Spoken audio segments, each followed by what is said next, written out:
episodio de hoy estaremos conversando con Camilo Colmenares, cantante profesional de la Universidad Pedagógica Nacional y la Universidad Central, popular por haber representado a Freddie Mercury en Yo Me Llamo y por haber hecho la obra Yo No Me Llamo Freddie Mercury. Bienvenidos a My Personal Film. Hola, ¿qué tal amigos? Estamos en MPF, el documental, el episodio número 5. Después de una gran entrevista con Andrea del Pilar, tenemos la fortuna de tener al gran Camilo Colmenares, famoso porque fue representante de Freddie Mercury en Yo Me Llamo.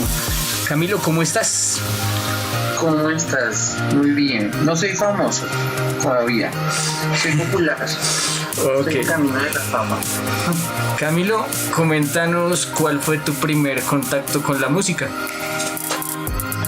Mi primer contacto con la música fue como a los 4 años, cuando a mí me regalaron un teclado de juguete que tenía teclas de colores y según una partitura que estaba hecha en colores uno tocaba el piano. Wow. ¿Y ya cuando te diste cuenta que pues la música te había invadido y que era lo que tenías que hacer por el resto de tu vida?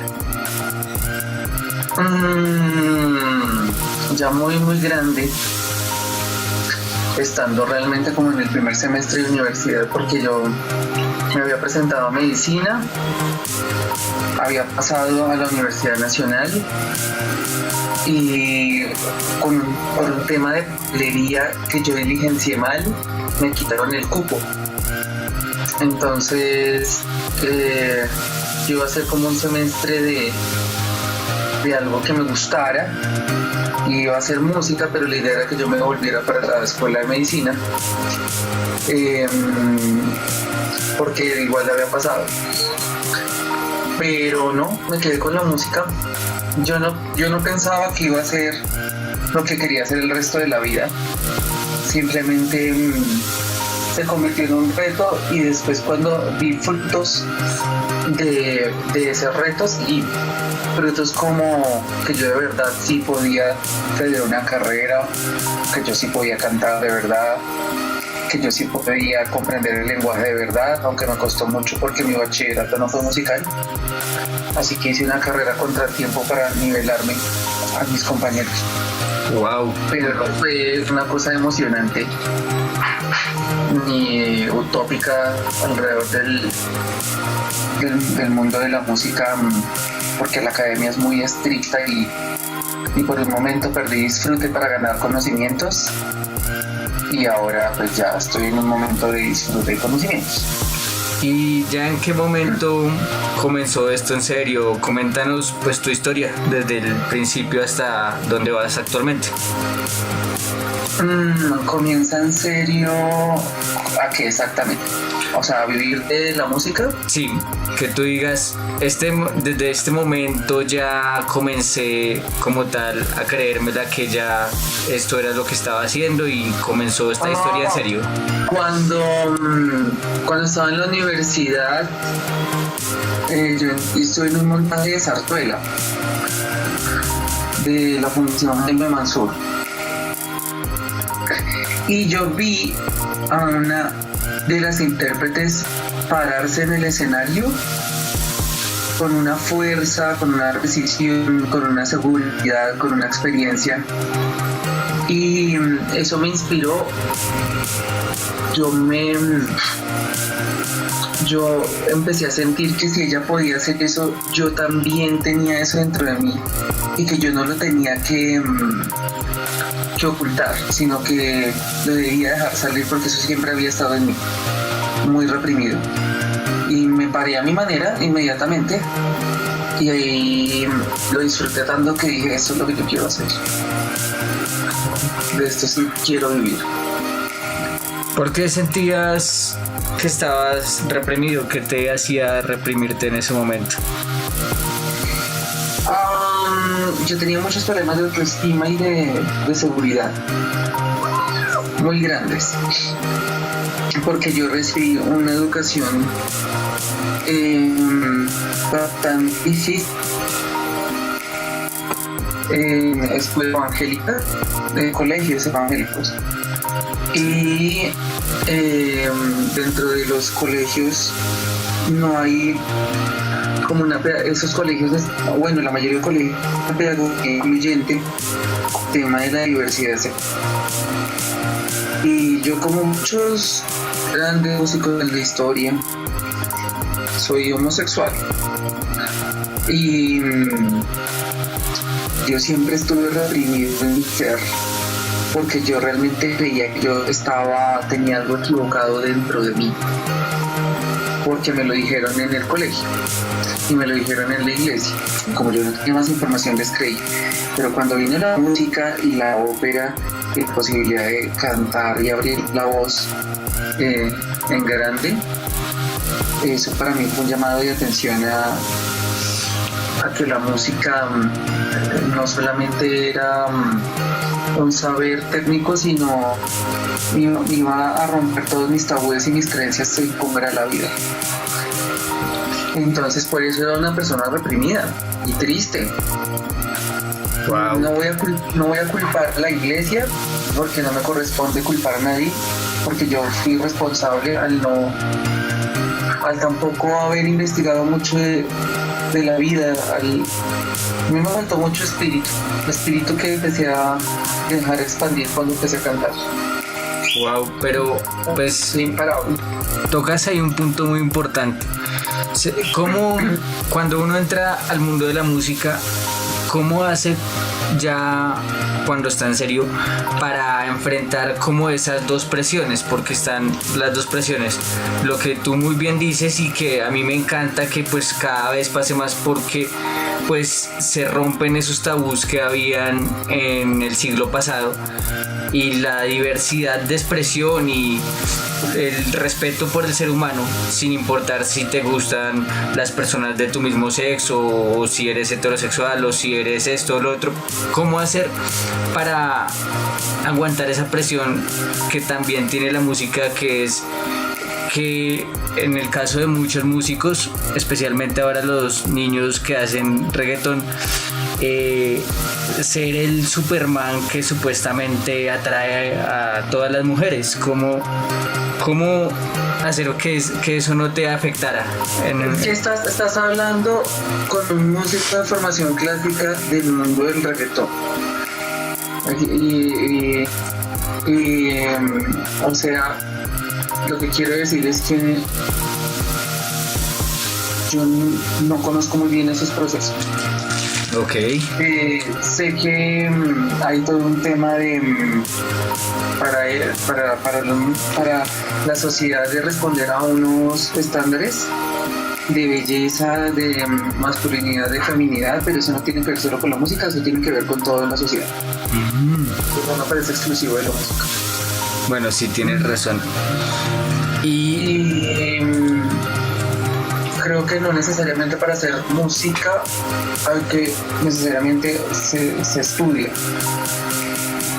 Creo que simplemente tengo muchos amigos incluso que no leen una sola partitura, pero son cantantes y son interesantes en lo que hacen. El problema es que siempre van a depender de alguien para que les componga y les arregle.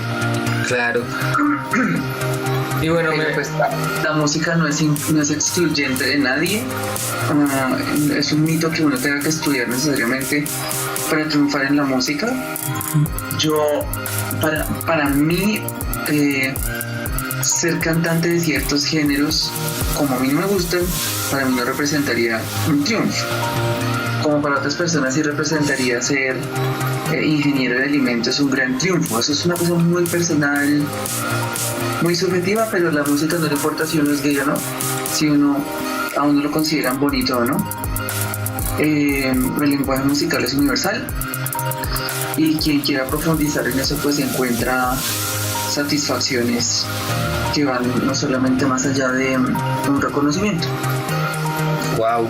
Bueno, ya digamos, continuando con tu historia, ¿cómo llegaste después de estar en la Nacional y de estar con la posibilidad de haber estudiado medicina a la pedagógica, a volverte docente de música? Por casualidad.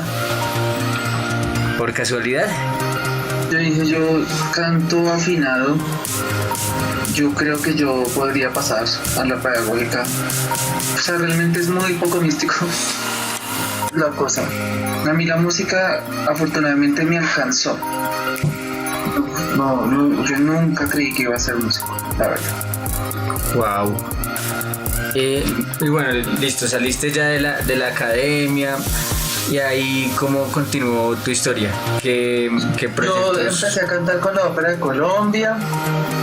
Luego me di cuenta que me faltaba mucho nivel como cantante y decidí buscarlo a través del teatro, entonces estudié actuación y luego abrieron, en esa época por fin se abrió una escuela de ópera seria en términos de que tenía un taller real de ópera, de que uno podía realmente, digamos, contactarse con personas que realmente estaban en el medio internacional, y esa fue la Universidad Central. Empecé a estudiar en la Universidad Central, pero cuando terminé la carrera me di cuenta que yo en el fondo lo que quería era cantar música anglo y popular, porque la ópera, a mí me faltaba algo con la ópera y era que yo no pudiera decir lo que yo sentía que yo quería decir porque todo ya estaba compuesto. Sí. Entonces pues empecé a hacer arreglos para tocar los temas que a mí me interesaban, los temas de vida que yo quería hablar con la música, y empecé a hacer bandas. Luego por el teatro tuve la oportunidad de hacer teatro musical, que es un lenguaje que me enseñó que la música es un fenómeno más teatral del mundo del performance que el acortonamiento que necesariamente te enseñan en un conservatorio, que no quiero demeritar ni mucho menos los conservatorios, pero si uno es músico y actor y performance, el lenguaje, la música se potencia mucho más.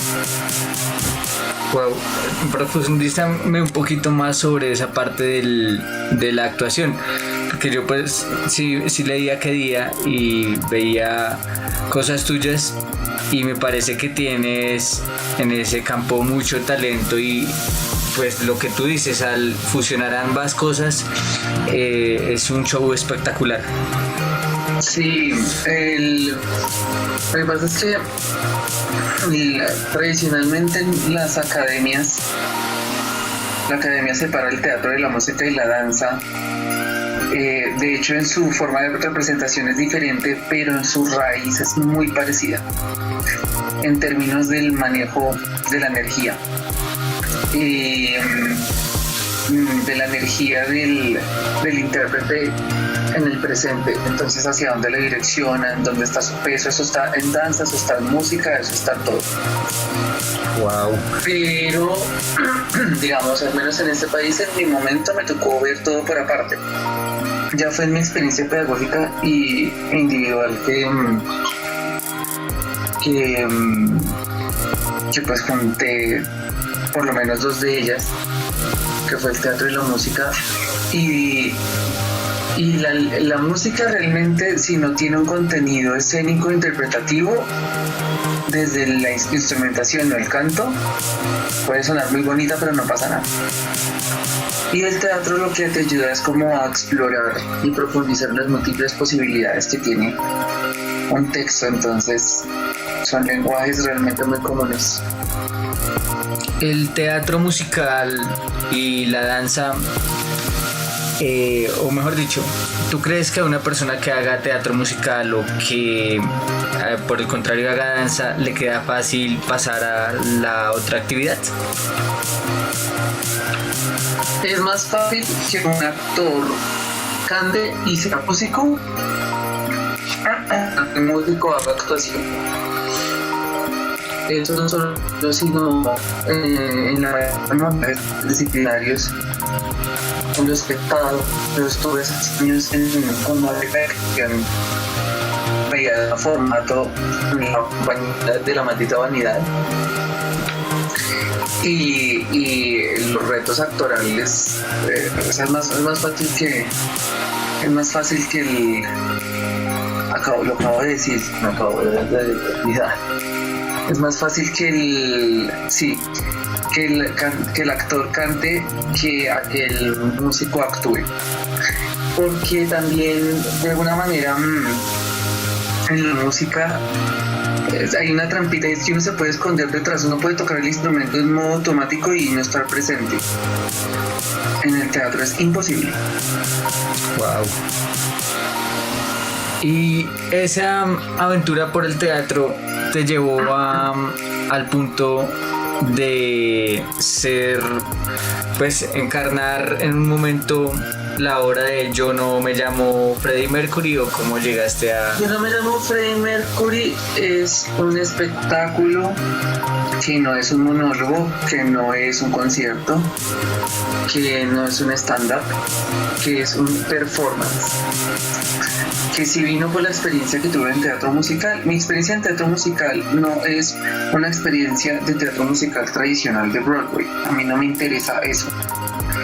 A mí no, digamos, mi pasión no estaba en la asimilación de un personaje, porque si no me hubiera quedado en la ópera.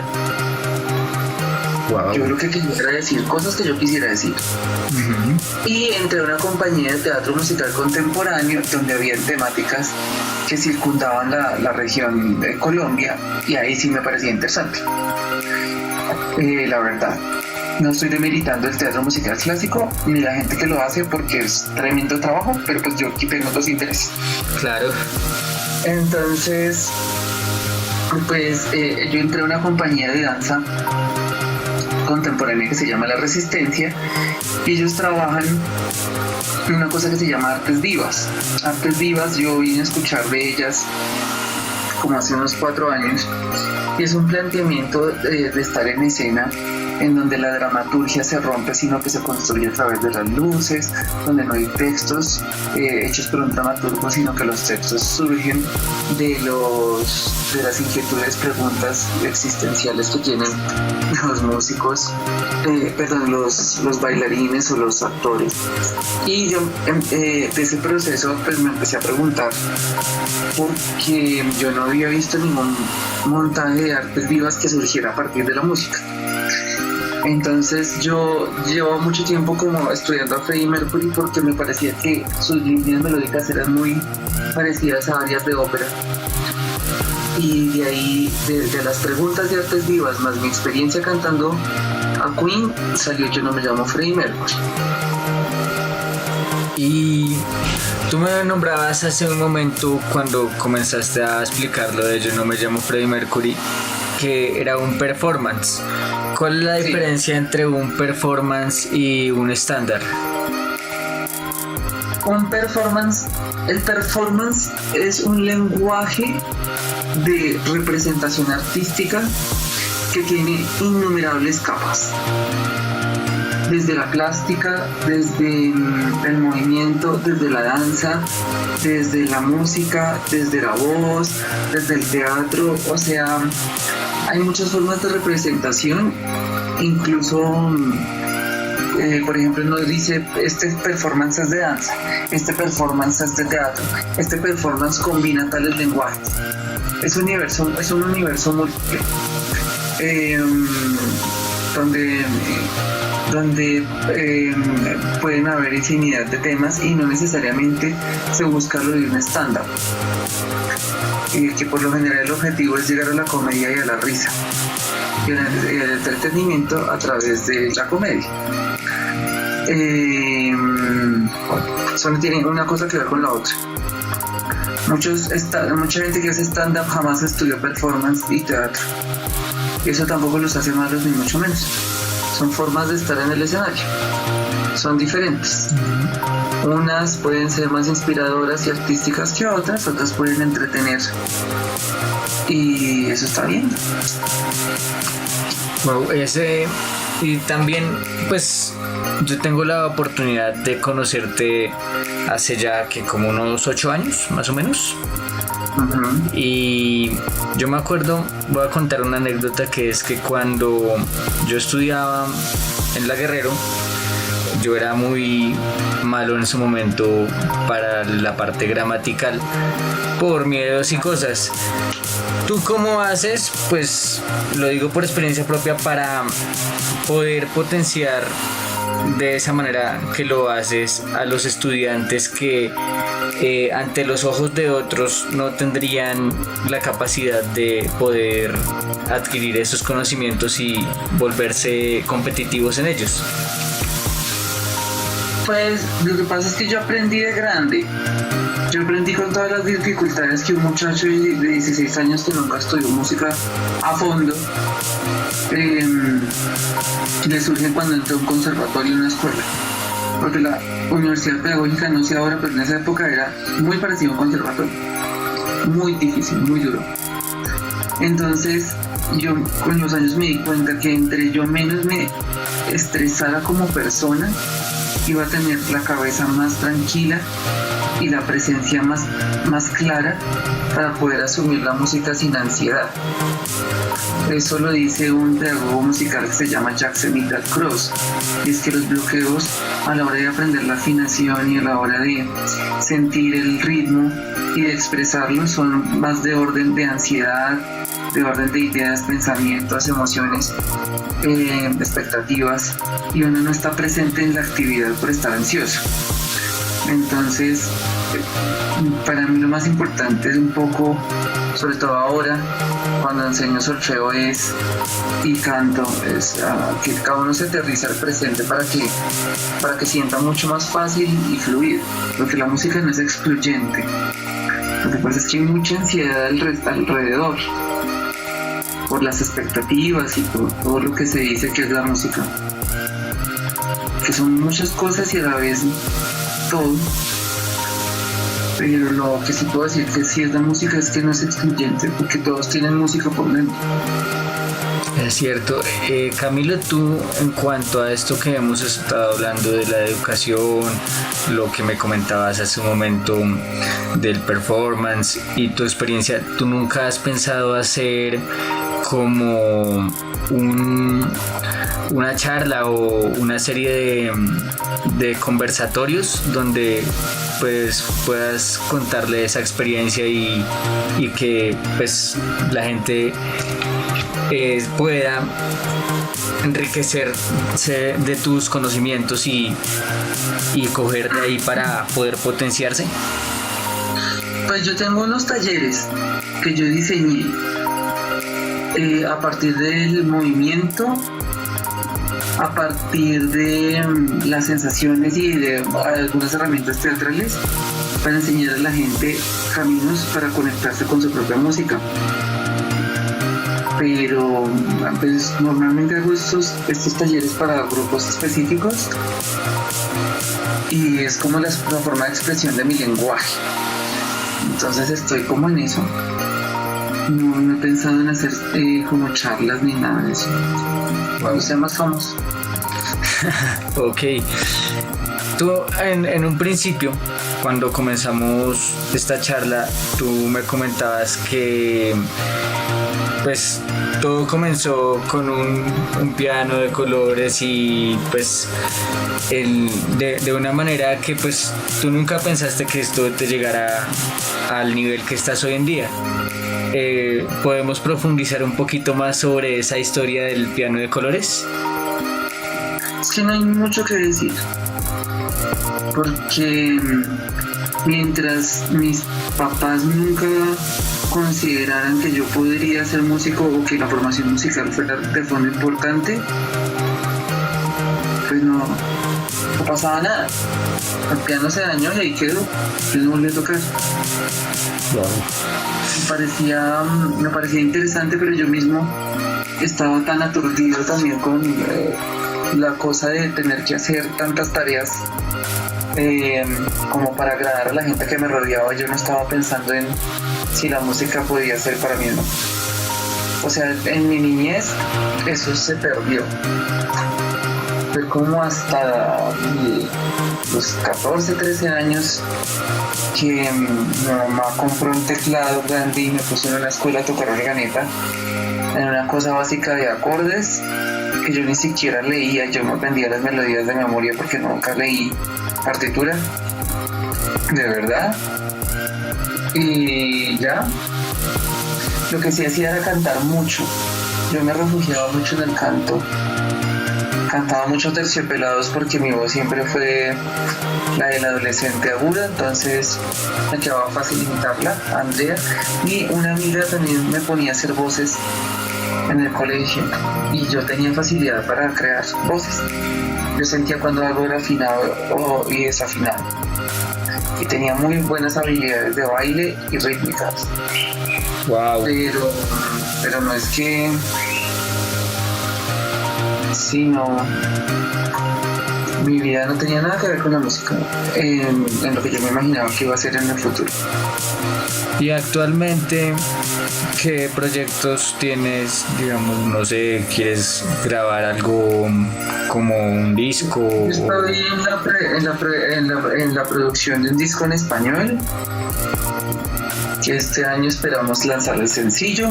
Estoy en un proyecto que se llama El Gimnasio de la Voz, que es una escuela que voy a hacer entre maestros de canto de diversos géneros para enseñarnos entre nosotros, aprender entre nosotros y poder dar ese conocimiento. Wow. Pero es una escuela de hombres solamente. Puesto que la voz cantada de los hombres se construye no necesariamente desde un lugar muy orgánico, sino toca fabricarla mucho, entonces creo que entre hombres, digamos, nos podemos ayudar mucho y no ha habido nunca ese enfoque. Ya cuando tengamos claro nuestro enfoque nos abrimos a mirar entonces cómo es el mecanismo de la mujer visto desde el hombre, o sea, hay muchas posibilidades, pero vamos a empezar como con uno. Wow. Y en esto estoy, y en mis funciones de Yo no me llamo Freddie Mercury. Estoy todos los miércoles en el Teatro Santa Fe hasta la última semana de febrero. Hasta la última semana de febrero. Bueno, tú me decías en cuanto a lo de el gimnasio que la voz del hombre pues se construye más. ¿Podrías...? No dije que se construye más. Dije que se construye desde un lugar que no es muy natural. Perdón, uno no habla en sobreagudos naturalmente, uno no habla en una voz de mezcla necesariamente, ni en bajos demasiado. Eso hay que construirlo. Una chica grita y ya tiene voz de cabeza, tiene voz de pecho arriba. Por lo general las mujeres son más pilas que los hombres. Entonces son mucho más hábiles para todo en la vida, creo yo. Okay. Emocionalmente y todo. Y no, pero los hombres sí nos toca construir casi que a nota por nota, con un esfuerzo especial, tanto que es fácil rendirse cuando eres hombre cantando si no tienes una buena guía. Es cierto. En cuanto a lo otro que me decías de que vas a lanzar pues, este año un sencillo y que estás preparando un disco,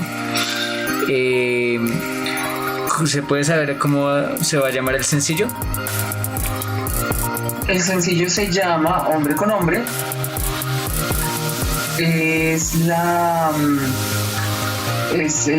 respuesta de la señorita Antioquia hace muchos años, que mucha gente se burló de eso, pero realmente ella estaba diciendo algo súper inteligente. Ahorita tenemos un dictador en Brasil y otro en Venezuela, donde hay mucha vulneración de muchos derechos, y mi canción es un golpe en la cara que habla de eso. Wow, sí, en eso tienes toda la razón. La gente se le burló en su momento y pensándolo muy bien y analizando la frase tiene mucho sentido. ¿Y qué te iba a decir? ¿Y más o menos para qué fecha lo tienes planeado lanzar? Para junio.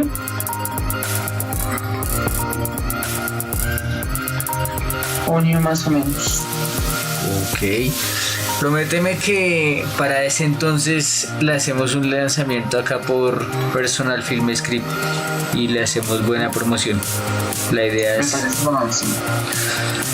Camilo, ya antes de terminar, pues me gustaría que, aunque tu entrevista ha sido muy chévere, de las personas que he entrevistado, esta es la que más me ha gustado porque he tenido la oportunidad desde un principio de saber cómo han sido las cosas. ¿Qué consejo le darías a las personas que comienzan ya grandes a estudiar música y que en este momento están tratando de buscar una respuesta ante todos sus dilemas? Que sepan bien qué quieren de la música. Si de verdad se ven como músicos clásicos, eso va a implicar una logística que ellos tendrán que asumir para ser ese músico clásico. Si quieres ser un músico de otro género, eso implica otras logísticas. No te valgan más o te valgan menos, otras. Para cantar ciertos géneros no vas a tener que estudiar tanto. Y es la verdad, le gusta a quien le gusta. Y a quien no, ¿vale? Sí, es cierto. Camilo, ¿dónde te podemos conseguir? Esos géneros, señor. Continúa. No, que si quieres hacer de ciertos géneros que no son muy valorados algo memorable, igual te tocará estudiar. Es cierto. Camilo, ¿en dónde te podemos conseguir en redes sociales? En Instagram, Camilo Colmenares, y en Facebook, Camilo Colmenares Artista. Perfecto.